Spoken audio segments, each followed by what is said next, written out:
The 2015 video game Life is Strange is well known around the internet for its cringy dialogue, choice-based gameplay, and its nostalgic aesthetics. Many people deride the game for some of these features. Criticisms of the game are easy to find and extend from the blocky graphics, the nonsensical implementations of the game's core time travel mechanic, and cheesy writing. Yet, the game still elicits a strong emotional response from its players and audience.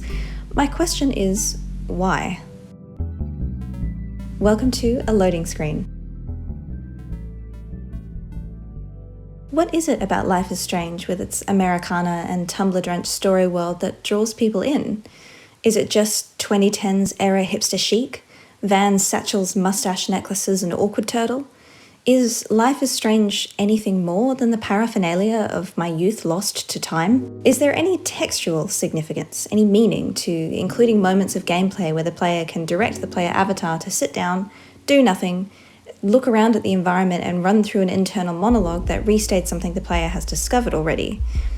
The game gives us empty moments of gameplay to look at the scenery, floating leaves, trifling birdies and squirrels, all set to indie music to chill and study to. It's a vibe, as they say.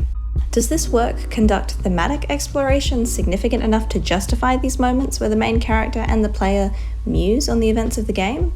Or is this a game that emulates the 2010s hipster pastime of contemplating stuff? I wondered if Life is Strange is nothing but empty aesthetics. Well, what about the characters people love so dearly?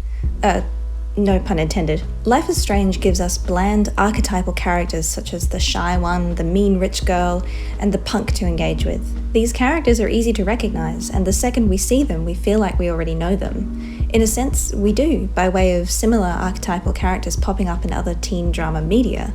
It doesn't sound all that deep, does it? And yet, the game still had a profound emotional effect on its audiences, so we can't dismiss it out of hand, can we? But does having a profound emotional effect on an audience necessarily mean that the work itself is profound? The better question to ask might be, how does Life is Strange elicit an emotional response? Especially when the writing can be so cheesy and chock full of stereotypical character archetypes. If the emotional resonance of the text does not come from its writing, where does it come from? I would like to put forward that there is actually some profundity in Life is Strange, which may be a shocking suggestion considering how frequently the dialogue relies on the word hella, and I understand the criticism levelled at the game for its shallow characters and melodrama, but I invite you to join me in a discussion about Life is Strange to see if we can't dig up another point of view. The profundity of Life is Strange is not where you might think it's supposed to be, such as the thematic exploration of time or even its plot. So where is it then? Well, to dig into that, I think we have to establish some general shared understanding of the work. This means a plot recap. For those of us who might want a refresher on the details of Life is Strange, let's do a quick recap. Quick, I promise it. This will be fast. You won't even have time to get bored. This recap and analysis will definitely spoil Life is Strange, so this is your official spoiler warning flag. Life is Strange follows Max Caulfield. She was excited to attend a prestigious art school, Blackwell Academy, as an aspiring photographer, but was struggling to fit in. Max is characterized by a shyness and awkwardness which makes it difficult for her to connect to her peers. Max's love of analog photography and quirky indie music and film qualifies her as a hipster, which doesn't sit too well with some of the other students at Blackwell. Max's life changes dramatically one afternoon when she witnesses one student shoot another student in the girls' bathroom at school. Max instinctively reaches out and is transported back through time. Max discovers that she has the ability to rewind time, which is what most of the puzzles of Life is Strange orient themselves around. Max rewinds time and saves the girl in the bathroom from being shot by one Nathan Prescott, the well-known rich kid bully of Blackwell Academy. Max eventually finds that the girl she saved happened to be the grown-up punk version of her childhood best friend, Chloe Price. Chloe has gotten into some trouble since Max saw her last. She owes money to the local dealer, her best friend, Rachel Amber, has mysteriously disappeared, and her relationships with her mother and stepfather are rocky, to say the least. Max is quietly shocked by how much has changed for her childhood best friend. Chloe has been kicked out of school and is spiraling into hopelessness, but she's doing it with a whole lot of charisma. Chloe has chaotic bard energy, if you ask me. Together, Max and Chloe investigate the disappearance of Rachel Amber, discover a drug ring in Blackwell Academy, and expose Nathan Prescott as the bad guy who killed Rachel Amber and buried her in the junkyard. One last twist of the knife in the story reveals that Blackwell Academy photography teacher Mark Jefferson had a hand in all this. He had been kidnapping students and photographing them in a drugged state. It's very disturbing. Nathan Prescott was attempting to emulate Mark Jefferson's crimes and accidentally killed Rachel in the process by way of overdose.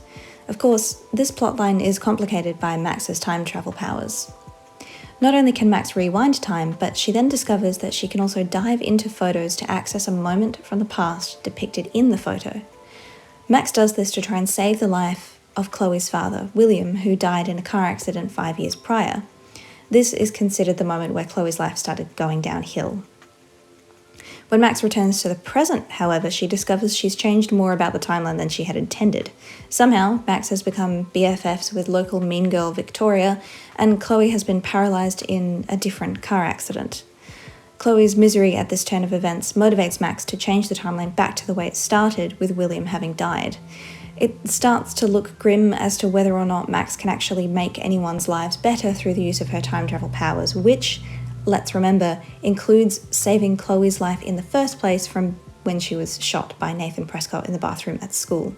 All this time travel timeline shenanigans encourages Max to realise how dangerous her time manipulation powers could be, and she starts expressing that she doesn't want to risk using them. Max links the use of her time manipulation powers to escalating eco-disasters that are peppered throughout the 5 days that Life is Strange takes course through, such as birds dying en masse, whales beaching themselves, spontaneous snowfall, a solar eclipse, and even the sighting of 2 moons in the sky. Max has had visions of a giant vortex tornado destroying Arcadia Bay since she discovered her powers. She now fears that her powers are destroying the universe. The ending of Life is Strange sparked the Bay Over Bay memes of 2015, since Max is presented with the choice of letting the vortex tornado destroy Arcadia Bay and its citizens, or jumping back into the moment where she first saved Chloe from getting shot by Nathan and letting her die. Chloe's death would not only lead to the discovery of Nathan and Mark Jefferson's crimes, but Max wouldn't be forced to use her time travel powers during the week in this version of the timeline, so Arcadia Bay wouldn't be destroyed. In the scenario where Max never reaches out her hand to try and save Chloe from being shot, it's entirely possible that she may have never even discovered her time travel powers. Therefore, the universe stays in one piece. Alternatively, Max and Chloe could survive the storm and leave the destroyed Arcadia Bay together. Life is Strange has an identifiable aesthetic, from the honey-coloured skies, autumnal atmosphere and New England town environment rendered by blocky, impressionistic, hand-painted textures. Life is Strange is recognisable through its approach to environmental design and the artistic style it uses. Conventional wisdom would dictate that even if Life is Strange cultivates its own painterly style, that doesn't necessarily make it pretty. And even if the game is pretty, what does that really mean, if anything? To suggest Life is Strange coasts on its October-flavoured aesthetics is to imply that there isn't much going on in the text otherwise, right? Well, that depends on which philosopher you're talking to. The aesthetic as a concept gets its own branch of philosophy, and has been a hot topic of contemplation since Plato and Aristotle's heyday in ancient Greece. Of course, back then they spoke about this topic differently. In ancient Greece, they contemplated the nature of beauty and trying to understand and explain what it is for something to be beautiful and or good. Quite a value assumption there. During the Enlightenment, a collection of philosophers reconsidered beauty, taste, and aesthetics, shaping the discourse of aesthetics to something that we might recognise today. The philosophy of aesthetics in this period attempted to explain and understand how people recognise something as beautiful. They discussed this as something that happens automatically, intuitively even. According to Shelley, they regarded this phenomenon as immediacy. They posited that beautiful things are immediately recognised as beautiful, or that our response to something indicates that something in us lights up when we look at something beautiful, such as a sunset or a fountain. Yet this theory of immediacy could not be applied ubiquitously, and as the saying goes, there's no accounting for taste. The philosophy of aesthetics is complicated by taste, in that taste varies from person to person. We have different, unique, subjective experiences and perspectives of things. Apparently, some people really don't like sunsets and fountains, so we have to find a way to make that phenomenon make sense in our theory of the recognition of beauty. In the Enlightenment period, some philosophers began to question the utility of aesthetics, and this is where the idea that something being pretty is kind of useless started to take hold in public imagination. Scholar Shelley blames the philosopher Immanuel Kant for framing beauty as in opposition to practicality. Kant presumed that the beautiful was rather inconsequential. After this point in the discourse, a negative connotation was attached to things that are purely aesthetic. Today, we're most likely to hear the word aesthetic in relation to internet aesthetics. And internet aesthetics are different. Internet aesthetics are curated collections of images and sounds that evoke a specific feeling. For a photo or item of clothing to be put into an aesthetic category, such as dark academia or cottagecore, it has to itself be aesthetic in the traditional sense. It has to be immediately recognizable as aesthetically pleasing. But in our internet age, there is a new layer of consideration added to putting this beautiful or somehow pleasing thing into an appropriate category. Or to put it another way, we have this practice of deciding that the aesthetic things give off specifically flavored vibes. That is to say, internet aesthetics are intuitive categorizations dependent on the traditional aesthetic judgment, i.e., is this aesthetic? If yes, then emotional resonance of different aesthetic objects signify which group they belong to. To quote Giolo and Bergman, internet aesthetics also resemble conceptualizations of style. An example, when I say that Life is Strange has a recognizable aesthetic, I don't necessarily mean that it is recognizably beautiful. Instead, I'm referring to the fact that it has specific visual conventions and a visual style. The association between the game and this distinct visual style eventually became part of the text's identity. Now, years on, when we see a specific slant of afternoon light, picturesque flora, and a pensive character, we immediately think of Life is Strange. And maybe Alan Wake. Anything Twin Peaks flavoured, really, it's very circular. Life is Strange deliberately mimics the late 2010s zillennial hipster aesthetic, not only with its visuals, but with its stylings, writing, and soundtrack. What's interesting about Life is Strange is that this aesthetic isn't limited to its presentation, but it's deliberately invoked in the gameplay as well. The player is given plenty of opportunities to direct Max to sit down by a tree or on a swing and do nothing. There's no reward for having Max sit down and have a little think. There's no story-driven reason for Max to sit and think for a minute. And what does the player engage with or consume when Max does this? Nothing. Nothing except the aesthetic. And maybe some people really appreciate listening to the characters in a monologue when they do this, but again, it's always something we've already covered. Although the image of Max sitting under a tree in the picturesque Arcadia Bay environment enables the camera to pan into these positions that match aesthetic pictures we see of unnamed hipsters posing in Pinterest photos. The gentle acoustic musical stylings and bedroom pop dreamy synth organ sounds that hum under those plucking strings too work together to create the Life is Strange aesthetics. We are given these meditative moments in the game to consume the aesthetic, to embody and enact the aesthetic.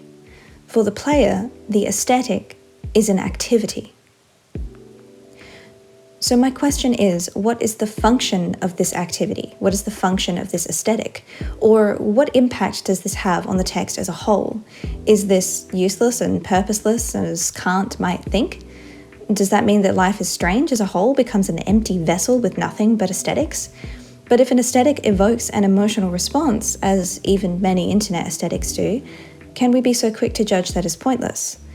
Are these sequences of Max sitting under a tree actually pointless, even if there is no game-related reward or cause and effect? There is another perspective on aesthetics. Our pursuit of understanding of aesthetics, and therefore the process of understanding and explaining the aesthetics of art objects, can be regarded as a process of understanding the thing by naming its features, or mentally taking apart and putting it back together again. And that might sound a bit like something called formalism. Formalism is the process of going to the effort of understanding how a work functions. In art, we could analyze the materials that are used to create the work, so the paints, colors, and the size of the canvas. For texts, we could look at the language, the words used, the way the work subdivides itself into sections or chapters, or if it doesn't have any chapter divisions at all. For music, we would work out how the instruments make the sounds in harmony or disharmony. We would look at how the production layers these sounds together and work to explain how each sound was made. Using formalism to understand the function of a work is generally considered an important step to understanding the main ideas, intention, and overall value of a work. Formalism helps us identify if the work is put together well, and if it happens to fall apart under closer inspection. Formalism will reveal that to us. So how does Life is Strange work?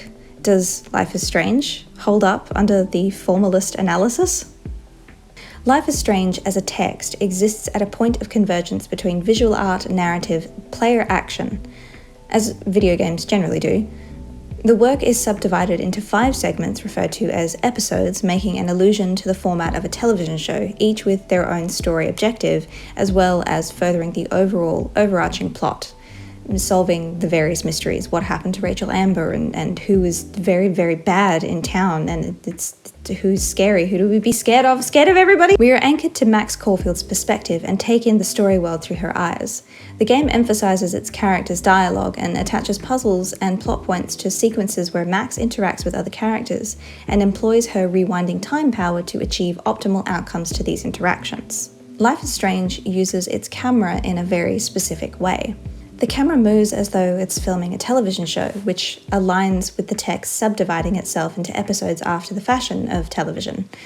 The camera is most often in gentle motion, panning across the environments and scenery. Life is Strange uses multiple establishing shots when we are introduced to a new scene or a location, showing us the time of day and the colour of the sun or moonlight. We also get numerous shots where the camera pans over trees of Arcadia Bay and then nestles down to focus on the character, using the environment to set the atmosphere for the narrative action. The camera never rushes when it's showing us the environment. This gives the text a relaxed rhythm and gives us the sense that we have time. Max certainly does, since she has the option of rewinding time, except there is a logical issue with setting the pace of the narrative to a crawl. At the beginning of the text, as Max discovers she has the power to rewind time and saves a girl from being shot by an unhinged gun-wielding student, there should be a high level of tension. The camera's behaviour shifts the tone away from the tension and high stakes that the narrative set up and creates a calm, nostalgic, aesthetic sequence of scenes thereafter. The camera's comfortable, unrushed pace is consistent across all 5 episodes of Life is Strange. We never miss an opportunity to admire the scenery, the skyline, or the power lines over the setting afternoon sun. The emphasis the camera places on the environment constitutes Life is Strange's aesthetic. Life is Strange is synonymous with these contemplative moments of the camera panning over atmospheric things. No matter what the narrative is doing, the game makes sure to give us a sense of place through these shots, and a sense of time by showing us the lighting. It does it so often it has to be important, right? There have been some questions asked of this game and the Life is Strange format generally as to whether or not this focus on aesthetics stops the action, stops the gameplay. Do we halt ourselves to just look at the stuff and then get on with the story? Is this a form of what some might call ludonarrative dissonance? Well, Life is Strange is often described as a choice-based, story-driven game. This means that the story of the game is designed to be a branching narrative where different scenarios can pivot around several core story anchor points. These changes and pivoting scenarios are explained in-universe by Max's ability to rewind time and change chains of events. That was a tough sentence. The player's involvement and engagements in meddling in the narrative's chain of cause and effect both draws players in to care about the events that they can affect, but also require the player to care enough in the first place to experiment with those cause and effect relationships. When you're setting your narrative pace to an absolute crawl, there is a risk, there is a very serious risk that people will get bored and not care. But to counteract this, there are a myriad of ways that the game influences the player to invest their time and energy into this investigation of cause and effect in the story world. For this analysis, I will focus on three main elements of the text that I think achieve this. The work's archetypal characters, hear me out, I promise it will make sense eventually, the work's narrative threads, and the message that pops up on screen reading, "This action will have consequences" whenever Max makes a decision. The first strategy that I'm going to discuss that the game uses to draw players in is that it presents a list of archetypal characters at the beginning of the text. Using archetypal characters enables the players to understand Max's world very quickly. We don't have to spend a lot of time getting to know each character to understand their personalities and the ways they relate or don't relate to Max. The easier it is for audiences to understand what's going on, the easier it is for us to connect and invest. Although these archetypal characters have also been a point of criticism, since some feel that there is nothing unique about these characters. The counter-argument exists that the game starts with the archetypes and then builds in complexity thereafter, and for characters such as Max, Chloe, maybe Victoria, I'm not even confident about that, I would make that argument, but for many of the other characters that populate the world, there just isn't the time invested into these characters, and therefore we don't have enough dialogue with these characters to get to anything complex. They kind of remain stereotypical archetypes. It's kind of a risky technique anyway to fill your game with archetypal characters, since if audiences feel that we've seen these characters before, they're likely to be disinterested and dismiss the text as a whole. And the game is already dealing with this absolute uphill battle of people dismissing it because it's just like a teen melodrama game aimed at girls, and there's this perception that that can't be a quote-unquote serious or interesting game because, sexism, but that's a topic for another video essay. The second strategy the game employs to get us invested is to present little narrative threads, like breadcrumbs. We start seeing Rachel Amber's missing posters on the grounds of Blackwell Academy almost instantly. They're designed to pique our curiosity. As Max walks down the halls of the school in the beginning of the game, we catch snippets of conversations between other students that could all lead to plot threads down the line. It's designed to invite us to be nosy. And as we go through the game, Max's nosiness is explicitly acknowledged by Max's internal monologue and other characters' dialogue. The player is incentivized to explore the game environment designed for them, and this is implotted in the narrative via characterizing Max as nosy and implying she is organically inclined to explore her surroundings and learn about her peers. Max being nosy means she catches glimpses of what's happening in other people's lives. She draws together narrative threads.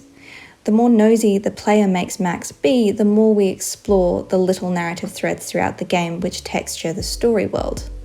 We discover that Victoria was trying to steal someone's boyfriend. We discover that Brooke has a crush on Warren. These are people I've not mentioned before, but if you don't know who they are already, let's just go play the game, I guess. These threads inform our understanding of the overarching narrative and the kinds of lives the story's characters lead. The third strategy the game invokes to draw players into caring about the cause and effect event relationships in the game is a very simple cue. This action will have consequences, listed by many as the trigger point for their anxiety. A little jingle plays each time we see this text appear, and it signals to us that we have done something that will have consequences. Consequences, it's a scary word. We don't know what these consequences will be, whether they'll be good or bad, and as a result, we could get pangs of, panic.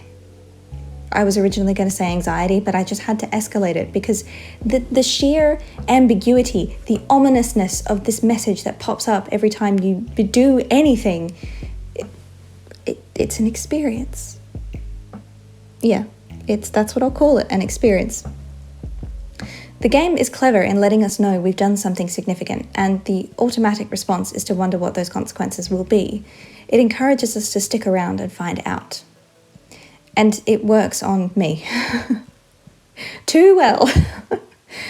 Even though the dialogue is clunky, awkward, unnatural, and outdated, even for 2015, even for 2012, it was still kind of outdated.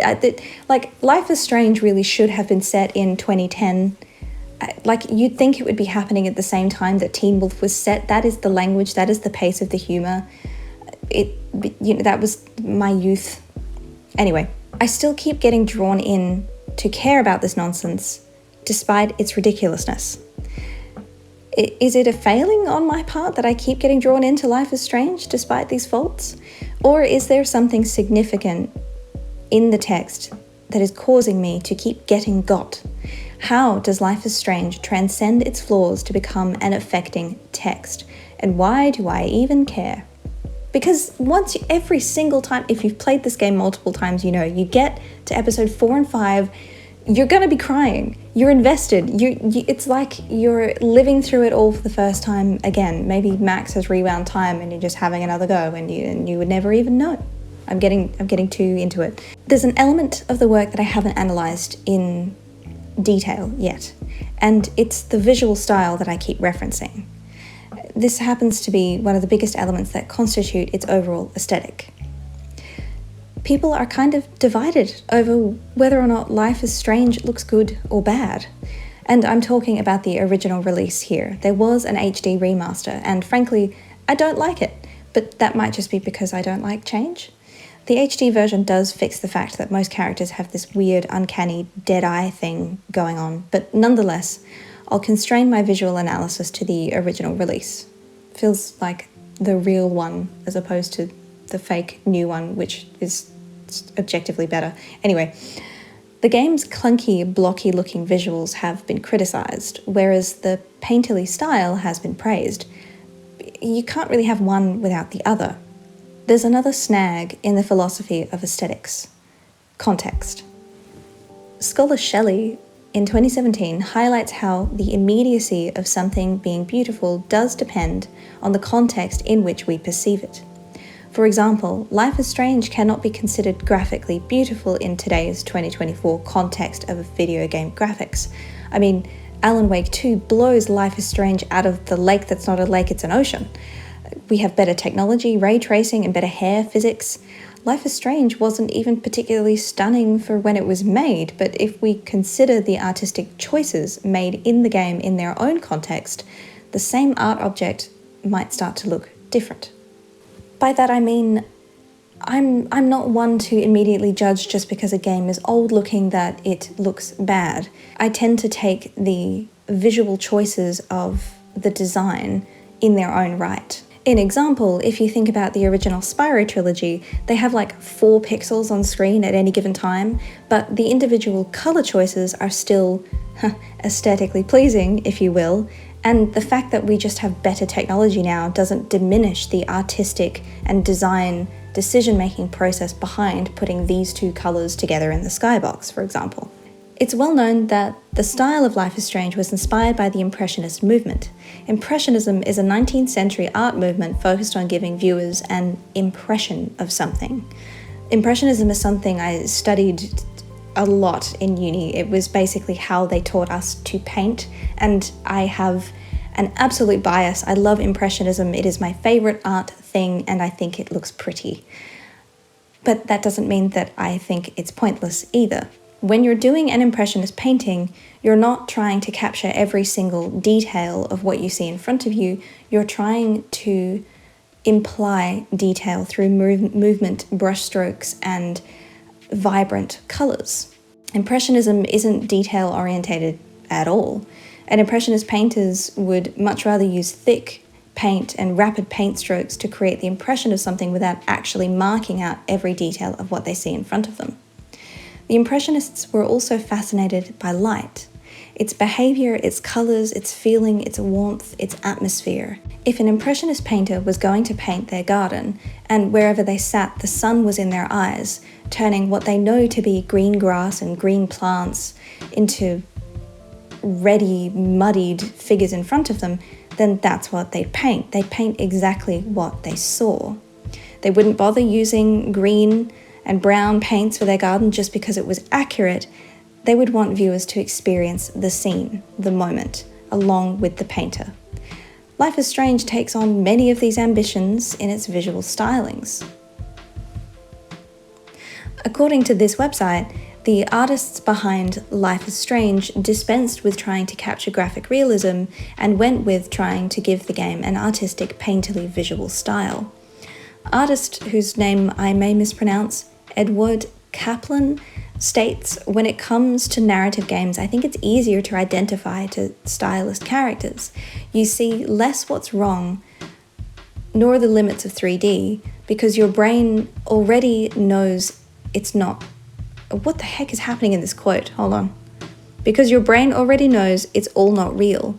You concentrate more on the content, what's going on. Man, I struggled, I'm sorry. You can see how the Impressionist movement influenced Kaplan's work, with broad, quick brushstrokes that gesture at detail, but rarely are so finely controlled as to define that detail precisely.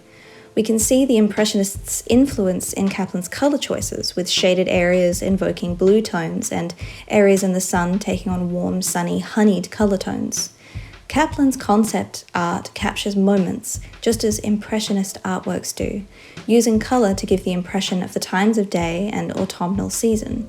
Yet, how much of this makes it into the game? The title screen shows the Impressionist influence strongly, when the screen showing before episode 2 featuring forest green trees highlighted by warm pinks and magentas, since red and green sit opposite one another on a colour wheel that painters specifically often use. It's different in photography. Artists often use green and red in combination, but usually they opt for using a pink, which is red's less aggressive sibling, to create light and shade in a complementary colour pairing.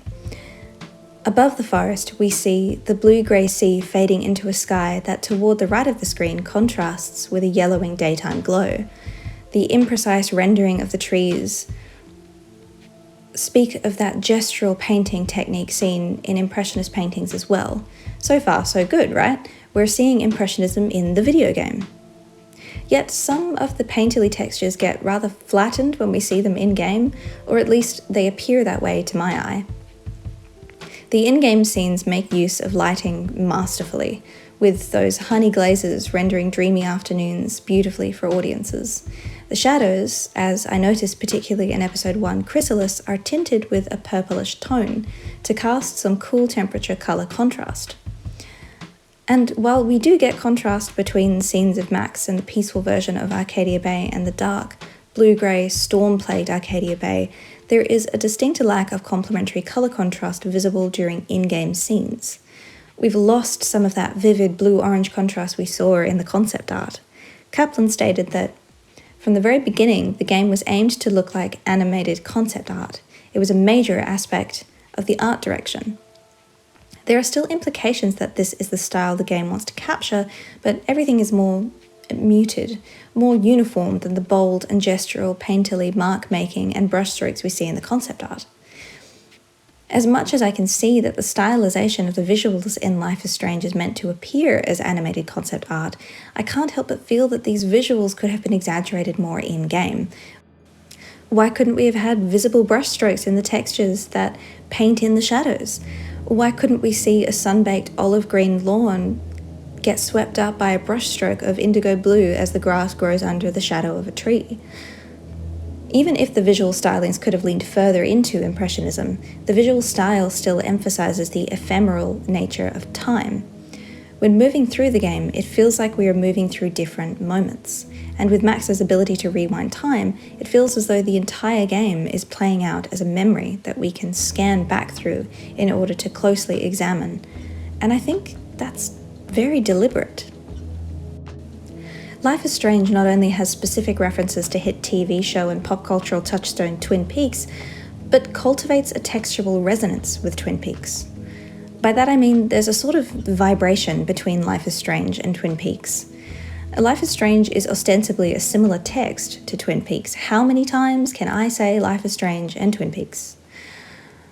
They're made of the same building blocks. The story is set in a small American town, follows the lives of colourful locals, and centred around the disappearance of a teenage girl, which happens to indicate a troubling underbelly seething with darkness just under the cosy surface of town.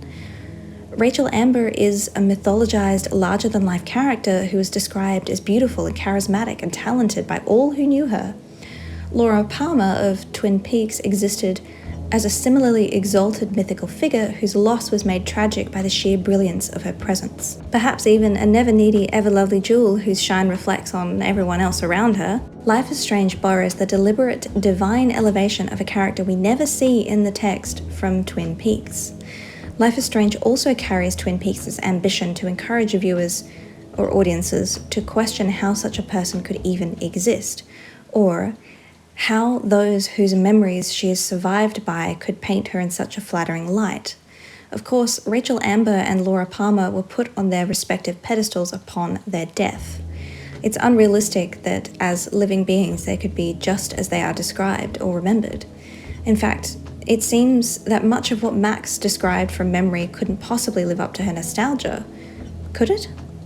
Life is Strange is intertextual with Twin Peaks, meaning that these texts have some sort of relationship with one another.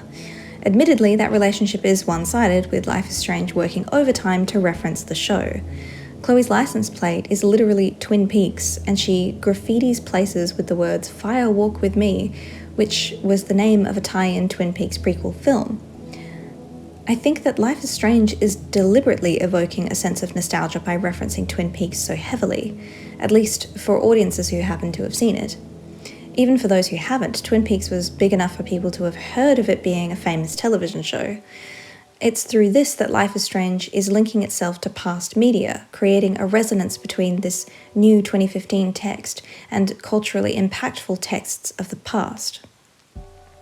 For that matter, Life is Strange is intertextual with a lot of American teen high school-focused media dramas. The use of these archetypal characters have been seen in countless teen dramas over the years, so much so that while playing Life is Strange, we can't help but recall the other places we've seen the jock, the rebel, the rich mean girl. Life is Strange is deliberately cultivating textual resonance between itself and media we've seen before. As a result, Life is Strange feels familiar. Life is Strange might even feel nostalgic. Since the feeling of nostalgia is so key to Max's experience in the narrative, but we, the audience, don't have Max's childhood memories, there is a disconnect between audiences and the character. The text ameliorates this disconnect by inducing nostalgia in the audience through its references to and intertextuality with other media. While Max's nostalgia is for her childhood and our nostalgia is for past media, the sense of nostalgia is simulated, and the audience's nostalgic experience is pulled in to be parallel to Max's nostalgic experience. It's quite clever, really, to borrow from other texts to evoke nostalgia, rather than trying to get us to feel Max's specific personal nostalgia. But I think it might go even further than that. You remember I wondered if Life is Strange was just empty aesthetics with little more than a melodramatic plot to speak of. And that's still a reasonable take on the game, except what if the aesthetics of Life is Strange are part of that induced nostalgia? The use of the tragically 2010 to 2012 hipster aesthetic is also familiar. The curation of images, sounds, and styles into a recognizable aesthetic hinges on our ability to recognize and categorize. The hipster aesthetic helps us understand where we are in time. The impressionistic painterly art style helps us understand where we are in time as well, showing us specific slants of light that create atmosphere. The aesthetics of Life is Strange make us feel the temporal and spatial atmosphere. Two of the most prominent things we see in the game is that of the idea of nostalgia and the image of a vortex. Main characters Max and Chloe spend much of their time talking about their childhood friendship, the way they used to play when they had sleepovers.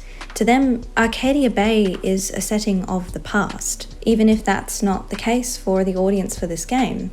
Max and Chloe are constantly reminiscing about their past, they're nostalgic for it. Possibly this is at the expense of the audience being connected to them as characters. We are not a part of their childhood. We are not a part of the shared memories which they describe. So how does the game deal with that? Well, we still find ourselves nostalgic for other media that is similar to Life is Strange. We might be able to listen to Chloe and Max's stories of their childhood and think of memories that parallel theirs, if you've grown up in a very specific Western, Eurocentric context. From the Vortex Storm coming to destroy Arcadia Bay to the elite cliquey Vortex Club at Blackwell Academy and even swirls of ants on the ground. Max's own time rewind power is represented with a drawing of a swirl, or vortex. Through this drawing, Max's power is linked to the symbol of a vortex. Through the way the game visually represents her rewinding her power, with film distortions or honey-coloured glazes of light and echoing voices, and the fact that her power literally enables her to return to the past, her power is also symbolically linked to the idea of nostalgia. Through Max's power linking both nostalgia and the vortex symbol, I think that the destructive vortex represents the destructive capacity of nostalgia.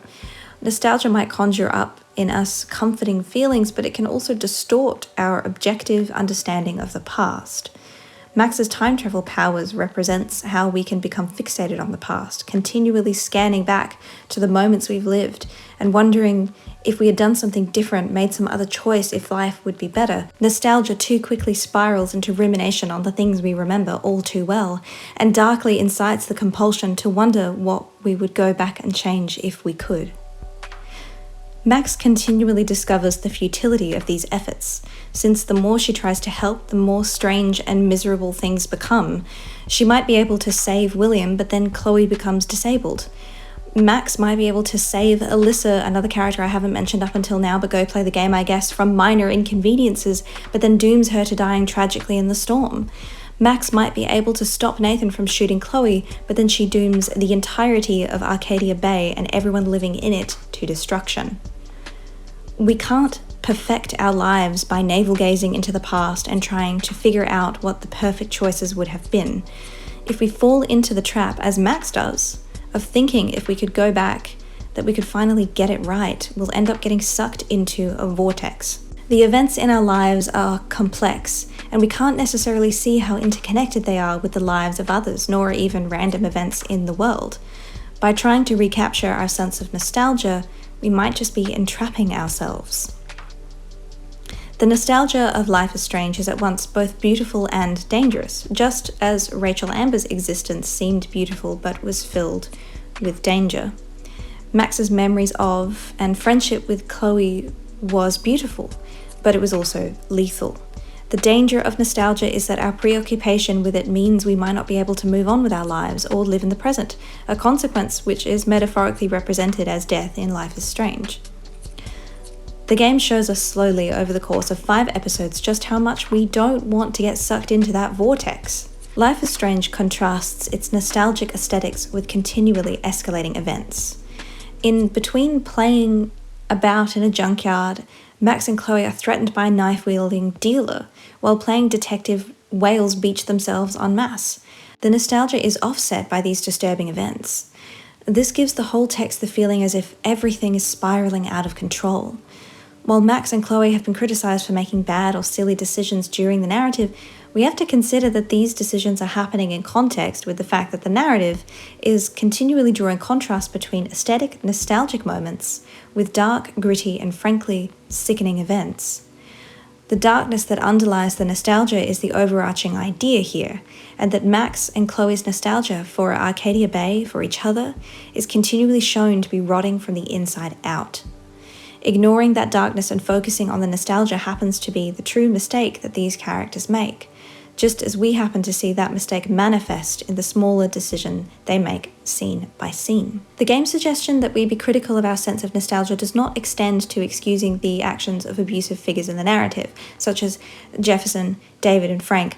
Yes, I know I haven't mentioned some of these characters, but just trust me, they're bad, and one day I will do like the horrors of Life is Strange, and I will go into great, painful detail about all of the crimes that these people commit, but that day is not today. Today is for looking at how the game's aesthetics simulate Max's nostalgia and convincing someone that this is meant to reveal the dangers of nostalgia. In the case of the abusive figures I listed, it is the insistence on nostalgia that diffuses the harsh light of reality that they are very disturbing people who do crimes, particularly in the case of Frank, who is never called out by the text as a predator, but he actually really is. He is getting Blackwell Academy students hooked on illegal substances. And there's a whole thing with Rachel, which, again, this is not the video for that, but it's bad. And my point is, the danger of nostalgia is that it tends to get us to squint at the questionable details when really we should be engaging in critical analyses. The nostalgia of Life is Strange is false, since players and audiences do not have the same memories of Arcadia Bay as the characters. The game compensates for this fallacy by using its curated aesthetic, impressionistic visual stylings, and deliberate intertextuality to install nostalgia into the text. The aesthetics of Life is Strange have a definite textual function. The moments of dead-end gameplay where Max sits under a tree are designed to emphasize the aesthetic of Life is Strange, which works to simulate the experience of nostalgia for the player. The profundity of Life is Strange is found in the way it pulls the player's own sense of nostalgia for their own life into parallel with Max's strange experiences and her own sense of nostalgia. The game encourages us to think critically about what we hold nostalgia for. The game suggests to us, as we ruminate on our lives, that perhaps we shouldn't idolize the what-ifs, but instead behold what is, and was, in its nostalgic and flawed reality. The profundity of Life is Strange is actually in the title, in that the statement Life is Strange represents the process of rumination of what once was, holding it in contrast to what is now, and noticing the strangeness of that liminal space existing between now and then. It's so hard to catch when the present moment becomes the past, and so similarly it's hard to notice how and when things change precisely. It's in that secret space where things change, when we are abandoned by what we once knew and embraced by something unfamiliar, something strange. Life is Strange as a text didn't necessarily need a deep plot or even a complex theme to engage with its audiences with this kind of discussion. What it did need to do was simulate nostalgia and defamiliarize that sense of nostalgia, which it did. By invoking the visual conventions of Impressionism and employing intertextual references to nostalgic teen media and Lynch's Twin Peaks, and utilizing a well-known internet aesthetic and colloquial vernacular, Life is Strange simulates a nostalgic experience and weaponizes that nostalgia against its players. It's brilliant. The aesthetics of Life is Strange, as I have discovered, are not empty.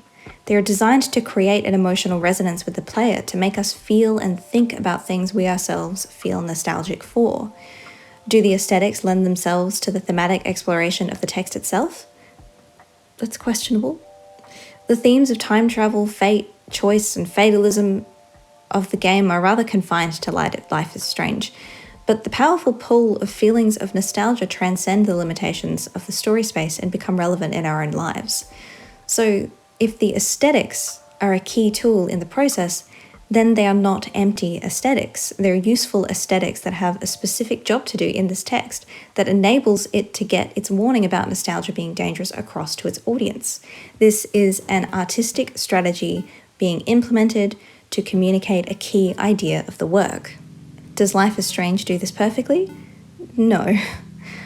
All the criticisms we've beset the game with are still valid. This take on how Life is Strange uses its aestheticism doesn't absolve the fact that the voice acting and the characters lip syncing don't line up, and nor does it stop audiences from seeing how Life is Strange has aged graphically. But the dreamy contemplative feelings that Life is Strange inspires make more sense now. It's a deliberately constructed phenomenon. And that's about it for my thoughts of Life is Strange.